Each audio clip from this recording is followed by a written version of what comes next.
is somewhat you can consider the prior optimization that you are applying.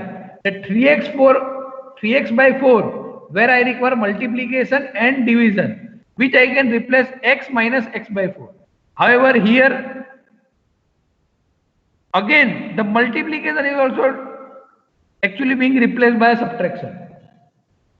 So subtraction is somewhat less complex than your multiplication. So in a complexity of for all four basic operation, if I consider, then division is the most complex, then multiplier, then subtraction, and addition is the last one, least one. So sometimes also you would like to make some sort of approximation. Okay.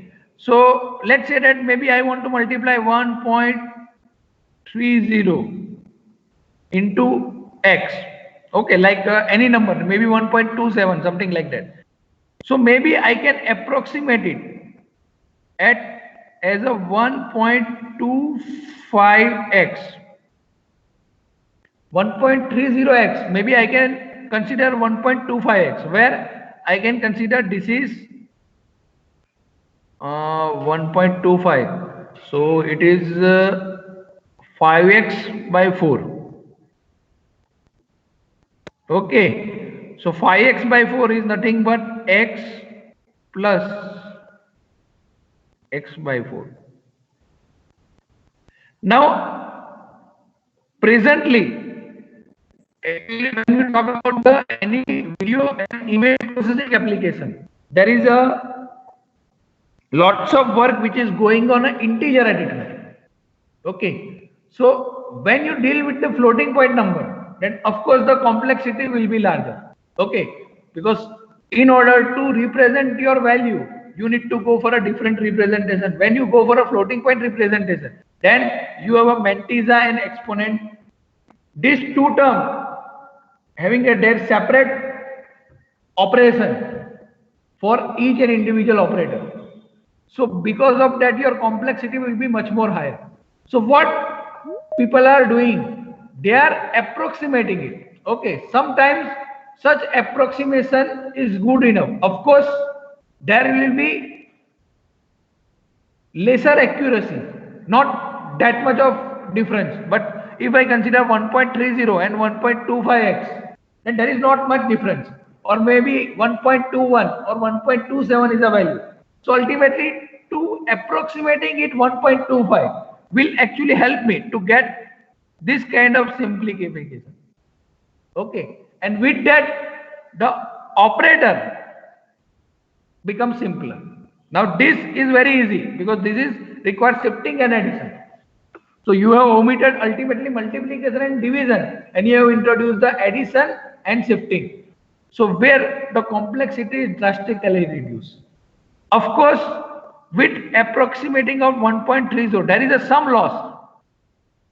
Okay, but usually in image processing and a video processing application, these are allowed because our basically eyes are not good enough to actually find out the some fine texture of a particular image or a particular frame. So this kind of loss will not hamper. Okay. So in the video and image processing application, people are talking about the integer arithmetic, where transformation is also integer. Now, one thing is that when you read image or video, so ultimately that is being represented in terms of the pixel. Okay, so pixel is always integer. But now when you use any particular transformation, and inside that transformation, if your operator are non-integer, then ultimately your value will be converted into the non-integer, and then whole new ball game is there. And now you need to actually represent the floating point value, and with that floating point value, you need to go for a floating point arithmetic. So people are doing like that. Now, just to explain you, I am having this transistor level implementation. Anyhow, this in the book also they have not defined the architecture level, but this transistor level implementation is there. Now here we are using a pass transistor. Okay, this is a pass transistor. Now what is the role of pass transistor? When I say a pass transistor, then pass transistor will allow whatever my input value, that will be, you will receive at the output depending upon this control. Now this is basically NMOS. So pass transistor having a two form, NMOS and PMOS. So this is a NMOS. So when I give 1 at the input, then what happens that this is switch. So this will be connected. So this particular point is being connected when I apply input as a 1. So that is for a NMOS kind of pass transistor. Now here how the shifting is being applied. So if I look at this, that here there are two operations. There are 3 vertical control signals that where I want to shift. So this binary shifter is a 1-bit shifter. So you can do a 1-bit shifting.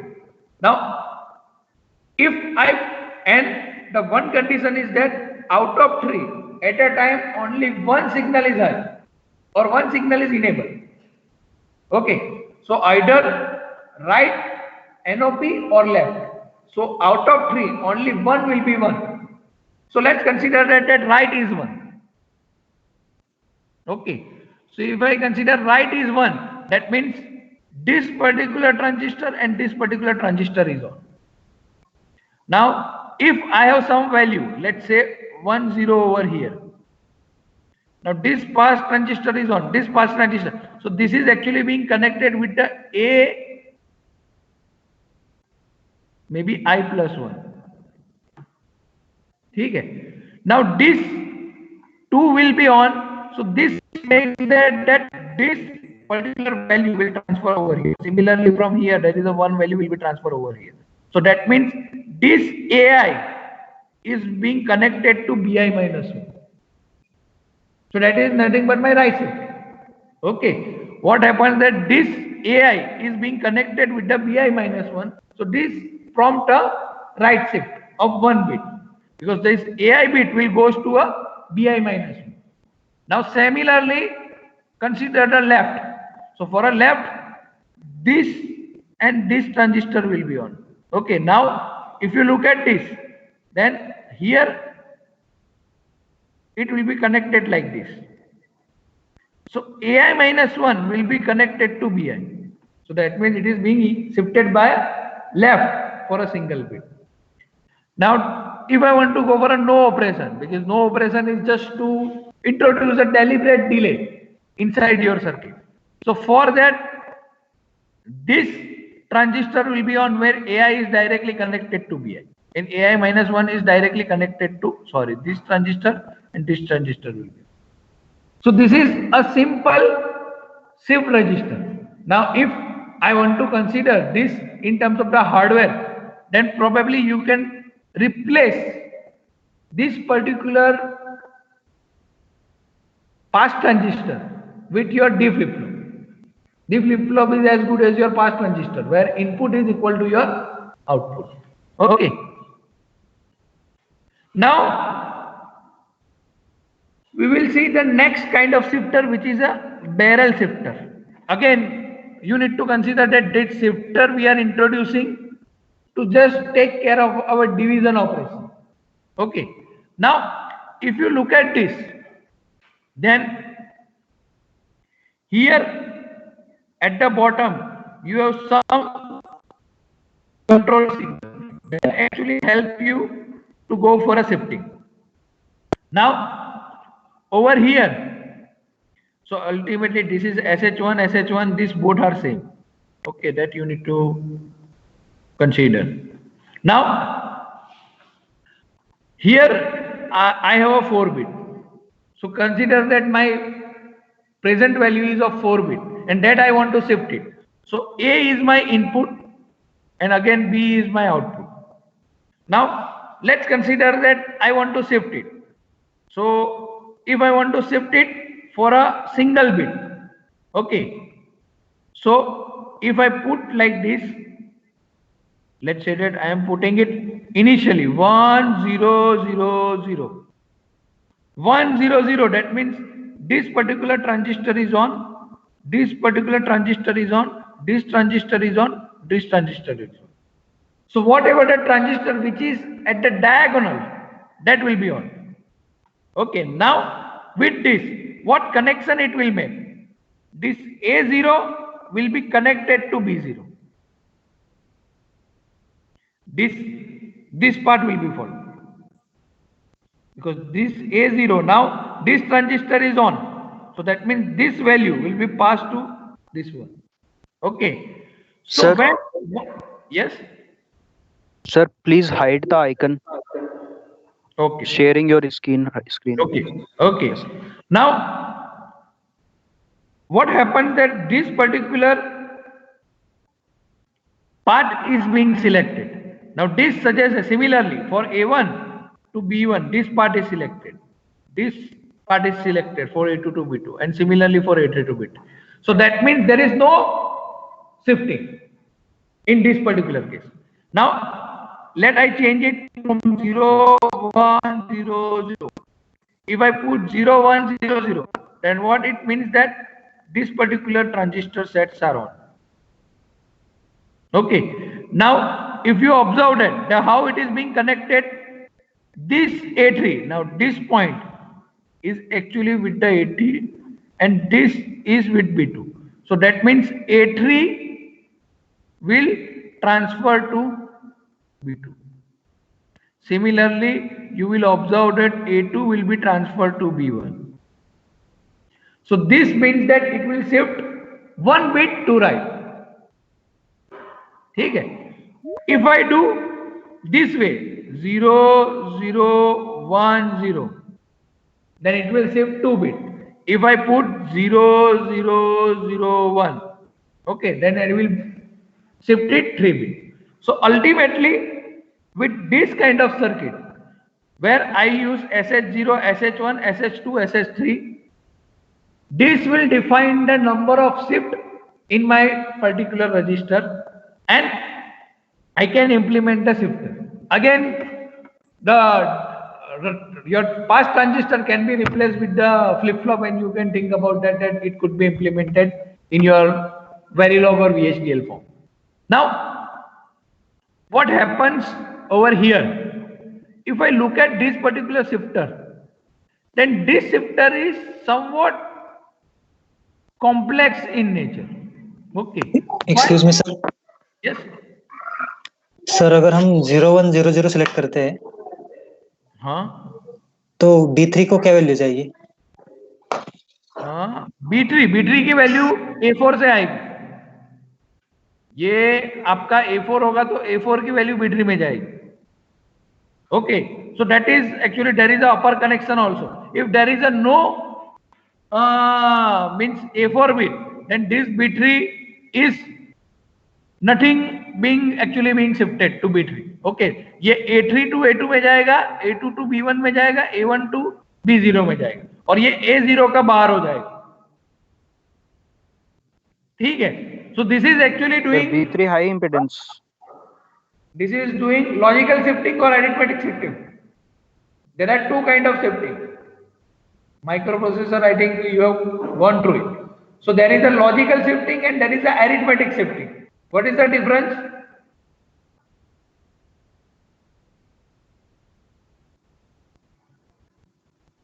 Yes, MTech, arithmetic shifting and logical shifting. What is the difference? If I shift like this,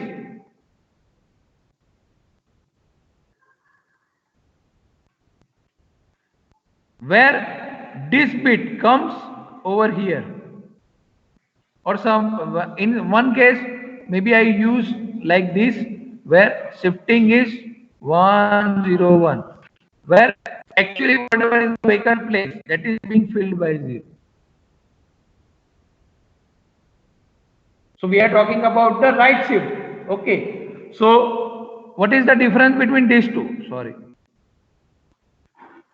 one is a arithmetic shift, another is a logical shift. Yes, which is this case? Arithmetic shift. So this is arithmetic shift and this is logical shifting. So here what it supports, that it supports actually this scenario where these bits are being shifted and whatever is being left over, that actually being filled by 0. By default, we are considering that if the value is not there, then it is in reset position. Okay, so this structure is somehow complex. Why? Now here you just observed it, that I have some horizontal line, I have some vertical line. Now this horizontal line when I see, then that horizontal line depends upon what is the width of my register. Here it is a 4-bit register. So I have 4 horizontal line. Okay. Now consider that if I have a 16-bit register, then such kind of structure you can have of a 16 horizontal line. Now apart from that, this vertical line defines the shifting. So here it supports 3-bit shift. Okay. Now apart from that, if I want to actually this value, when I say 0, 1, 0, 0, and ultimately I am interpreting it 1.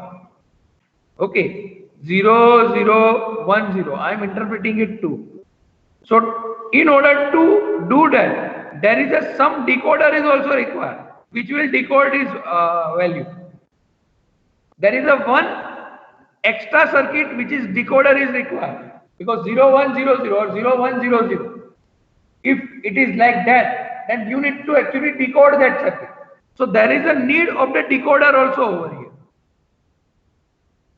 Apart from that, if I want to, let's consider that my register is of 16-bit.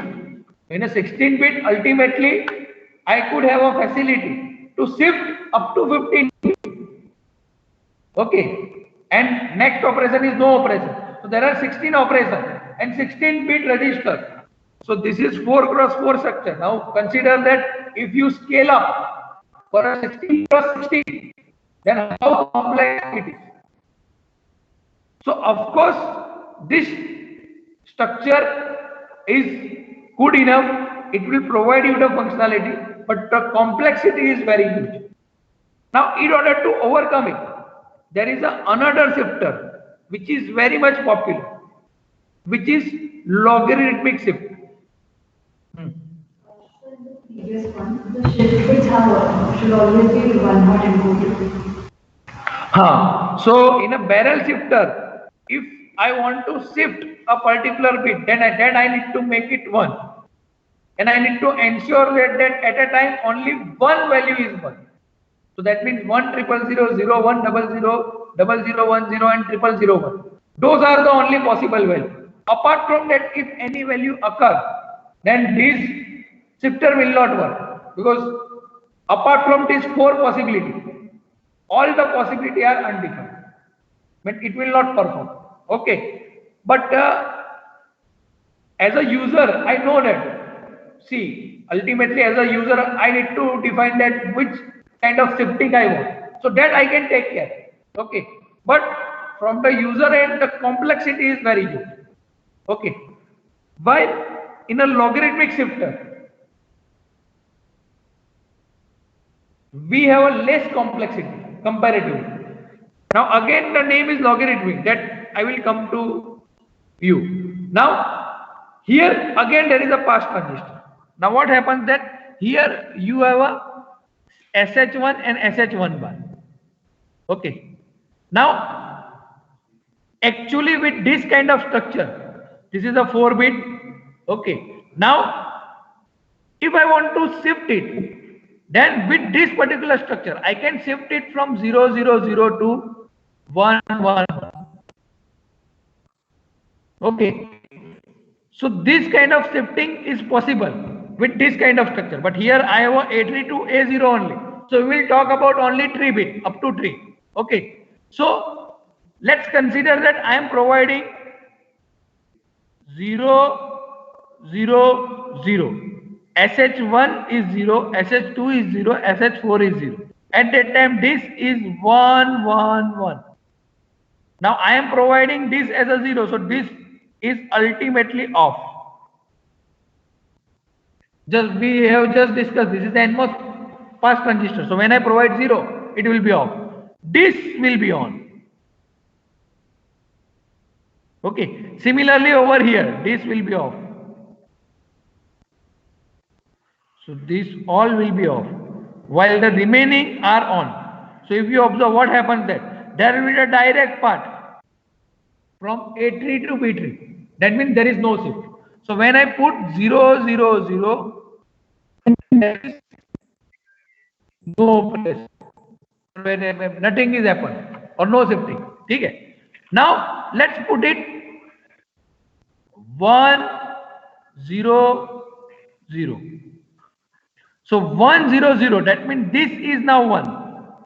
So that makes this as a on, this as a on, this one is on, this one is on. This all are off. Now what happens with this? This is on. Try to understand with this. A3 is now being connected to B2. This A3 is being connected to B2. This B3 is actually connected with my A4.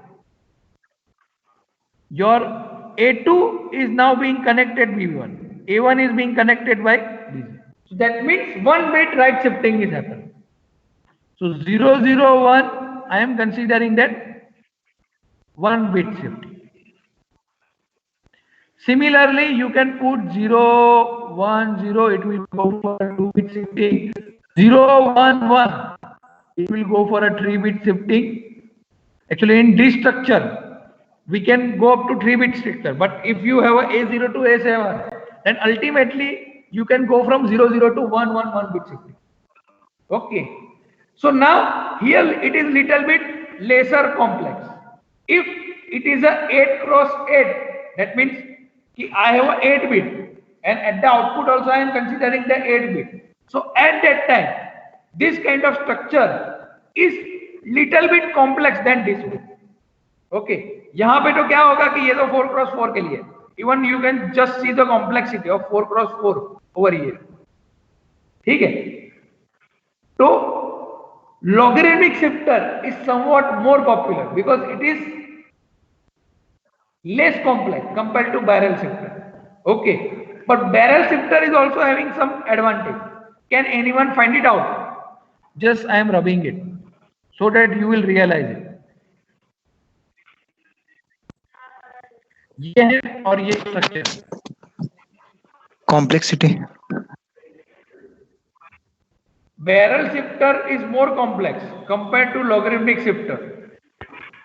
Okay, because here apart from this you require a decoder. So that is also being added. Okay, for that also you require some sort of implement. So barrel shifter is considered to be a more complex, where prior operation also you need to do some sort of decoding. Okay, but all things are, if something is bad, then there has to be something good. Because of that we are discussing, and barrel shifter is in some of the applications people are using. Okay, so can you find it out? What is the difference? Yeah. Number of transistors. Okay, so number of transistor when I connect or when I do a shifting. See, if I connect A3 with B2, then from A3 to B2, the number of transistor is 1. Similarly, for any kind of shifting, if you do either 0, 1, 0, 0, 0, 0, 1, 0 or 0, 0, 1, for all the time from input to output, in between you have only one transistor. That means the delay is only of a one pass transistor. Now if you look at this one, then from input to output always 3 pass transistor will come in picture. So that means the delay of those particular pass transistor will be introduced. Now if I replicate this pass transistor or replace this pass transistor with a T flip-flop, then also the 3 flip-flop delay would be introduced. So this logarithmic shifter is somewhat less complex, but somehow suffers in terms of the speed. While this is having some additional hardware, may be bulky, but it provides you a high speed. So that is again a trade-off, which we used to discuss, that area against speed trade-off. But of course, the logarithmic shifter will allow me the large variety of shifting with the less number of, you can consider the complexity. That's why the people are preferring logarithmic shifter, because even though if I consider this delay of this particular pass transistor, if it is a 3 times of the pass transistor, then pass transistor delay is not that much of significant. Okay. So because of that reason, the logarithmic shifter is more popular. But of course, the barrel shifter, where you have a maybe fraction of a nanosecond or picosecond speed, is also important. So at that time, the barrel shifter is a choice. But again, the trade of the area. So that is all. Now I am not actually going for a last floating point representation. What I believe that is Sir, please I repeat the have last covered for a MTech as well as for a BTech student. Nahi cover hua hai. So I will just share the PPT. You just go through it, okay? Because that is actually not part of the VLSI DSP circuit. Although I used to discuss, but probably this time around we can omit. Yes, any doubt? So with this particular topic, I am just ending. Now,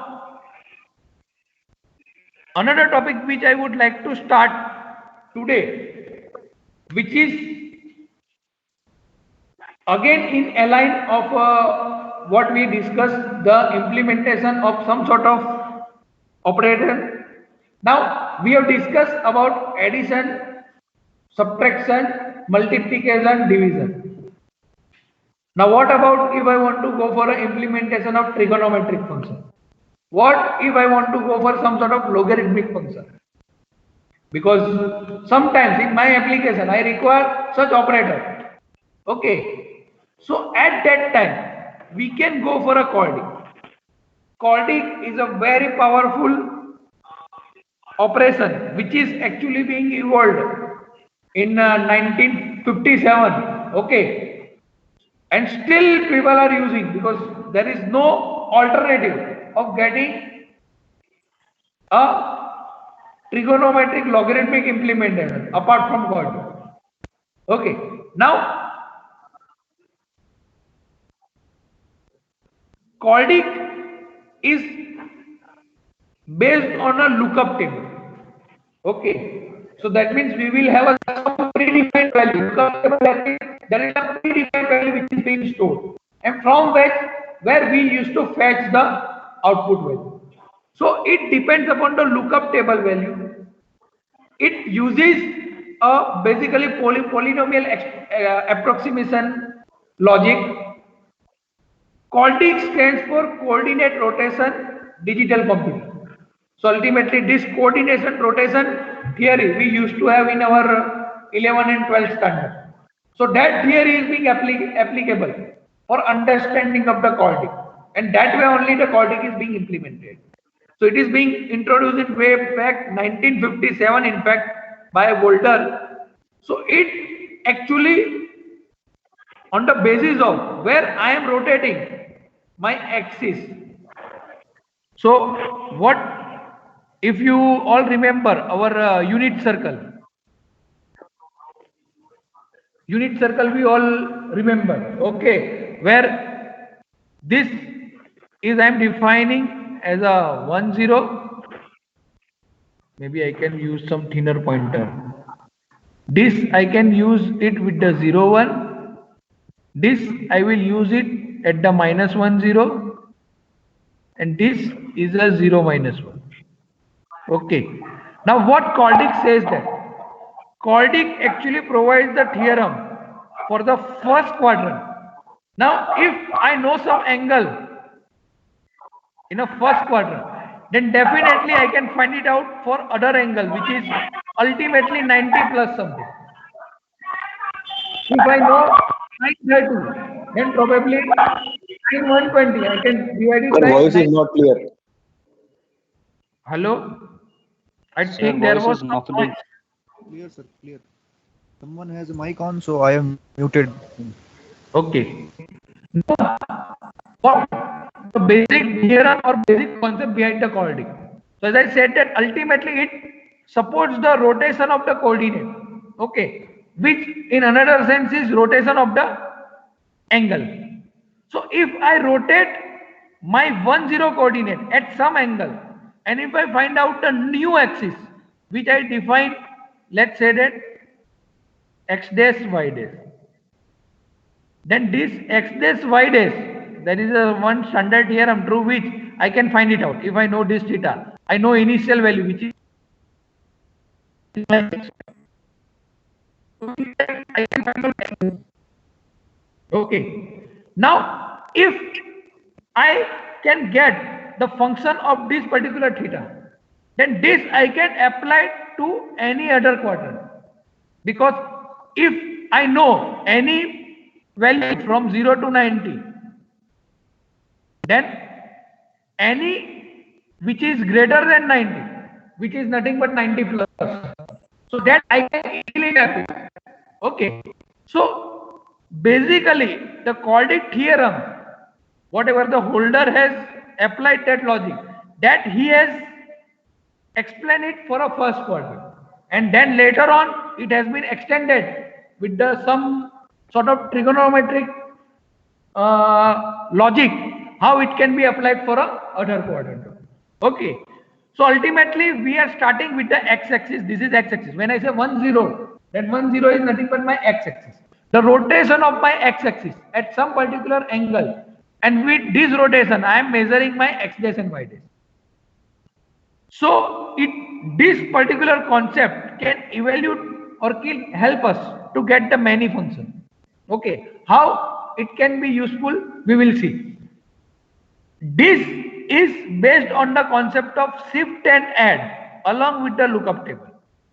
So if you think about implementation of Cordic, then it is only shifting and addition. We have just discussed that addition is the simplest arithmetic operator that you can have, and shifting is it is also very easy. Okay, it is just you can consider that changing the position of the wiring so that the one value can be transferred to the another register. So this Cordic, if I consider for the implementation, then it is not that much of a headache, because I need to only go for a shifting and adding operation. However, this concept is iterative. Okay, so which is you can consider is taking some finite steps before it gets some final value. Now, of course, when the point at which it converges or where you want to converge it, that depends upon how much accuracy you want it, specifically in your fraction. Okay. So as you increase the number of iteration, the more and more accuracy you will get it. Okay. But that also depends upon which application you are talking about. So according to the application, you need to decide that how many iteration I need to run in order to get the value. So delay hardware cost comparable to the division and square root process. So ultimately these are being omitted. So hardware cost is actually being considered. Of course, the iterative, when I say iterative in nature, then definitely it will be slower, because it will go step by step, and then it will provide the answer. So what this says that, but this delay, what is being introduced due to the iterative process, that is being taken care by omitting division and square root, which we consider it to be a somewhat complex operator, which require a larger time. So with this simple lookup table and this shift and add, still with the iterative approach, we can get the output within a few fraction of time. Okay. So now regarding the basic Cordic operation, maybe I think that this we can discuss it for a next time, because this ultimately requires some basic knowledge of the geometry. What I believe that you can go through it, okay, where you just understand the concept of the unit circle and how the rotation of an angle can happen in a unit circle.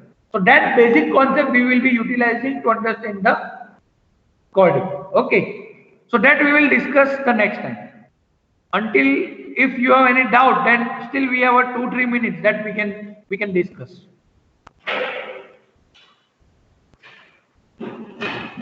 Okay, so one thing is from my end that Cordic is not there either in a KK Parhi or maybe in your Rabe.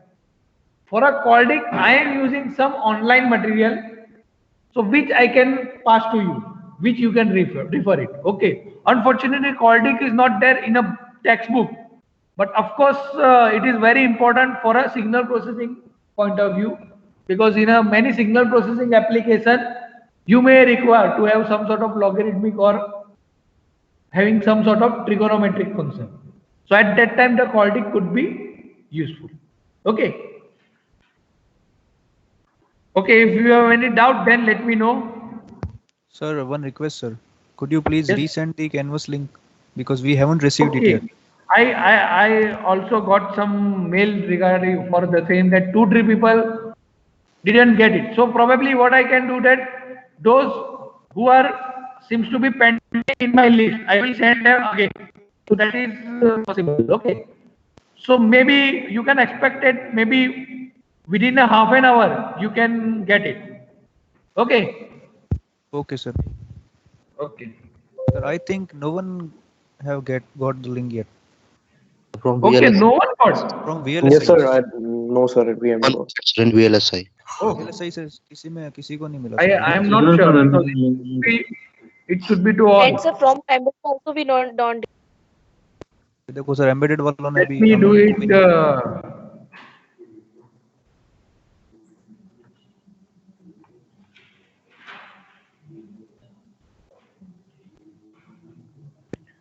For a BTech student, what is the? Have you got this link? नहीं आई. Okay. Probably this would be the reason.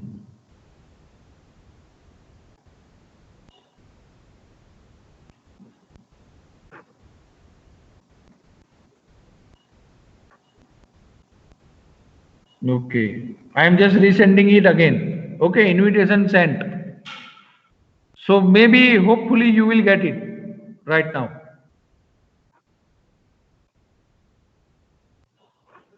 Okay. So again, I am mentioning that I have just changed slightly a timetable where for a VLSI SPA we have a lecture definitely on Tuesday 12 to 1. This week for a Tuesday I was not there, that's why it won't happen, but next Tuesday we have a lecture from 12 to 1, Thursday 8 to 10. As for the BTech student, I have already given that probably you can join 15-20 minutes back. Anyhow, means for the joining I am taking time that much. Okay. So maybe we can start at 8:15, 8:20 for a 2 hours lecture. So 8 to 10 is a lecture on Thursday and Friday. So these 4 lectures we have for a VLSI. Okay. Sir, Tuesday timing? Tuesday 12 to 1 according to the timetable only. This time around I think many of you have joined, but that was my part that I have not informed you that I was on leave. Yes sir. So probably for a SLTM I have informed that I may not be able to take this. But for a VLSI I forgot it. So from next week onwards the Tuesday lecture would happen. Okay. So this way we are covering our 4 lecture for VLSI SP. And I already mentioned for those who are in a SLDM that we have a lecture on Tuesday. If I'm not wrong, it is 9 to 10. And the second lecture is on Wednesday, 10 to 11. So 2 lecture from my side on this particular day for SLD. Okay. Okay, have a nice day. Okay, sir. Thank you.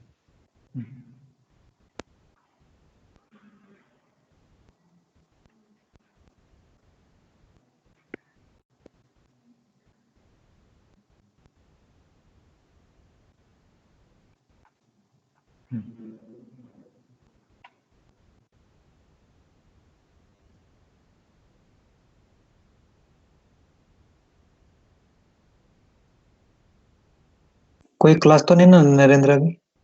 नहीं कोई class नहीं.